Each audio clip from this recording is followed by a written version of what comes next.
大家好，歡迎咧再次嚟到為神州禱告2分鐘。今日咧我揀選咗喺神州裏邊一啲嘅民生需要我哋禱告。根據咧最近北京青年報一篇嘅報道咁講，原來過去國慶中秋假期咧，杭州某街道聯合轄區咧推出咗一個叫做短托養老嘅試點服務，每日咧就只需要花99蚊嘅人民幣咧，就可以讓老人家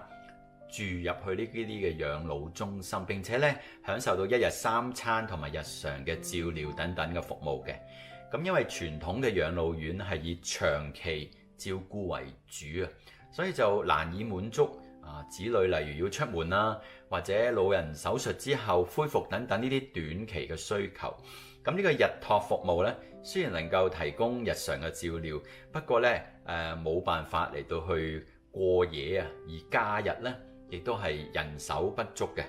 專家認為咧，呢啲短托服務普及化係需要制定統一嘅服務標準、收費規範同埋監管機制，去確保咧服務嗰啲嘅質素啦。仲需要解決機構嘅盈利問題，盼望當局咧可以通過補貼、稅收優惠鼓勵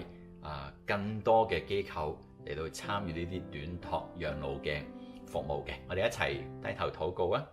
天父，我哋求你保守喺神州裏邊呢一個嘅短托養老嘅服務能夠好快咧被普及化，因為實在係一個好大嘅需要以至咧嗰啲照顧者嘅壓力可以被減輕啦。同時咧，我哋盼望咧主啊，你能夠讓國內嘅當局有智慧去完善呢啲短托養老嘅服務能夠上軌道啦，亦都咧能夠鼓勵更多呢啲嘅即係業者咧可以嚟到去提供呢啲短托養老嘅服務，幫助咧喺神州裏邊無論係老人家或者照顧者咧，佢哋咧都能夠咧得到適切嘅即係援助。我哋同心嘅禱告、仰望，奉主耶穌基督嘅名，阿門。係啊，希望呢個短托養老嘅服務咧可以普及咁我聽落都覺得好有意思即係能夠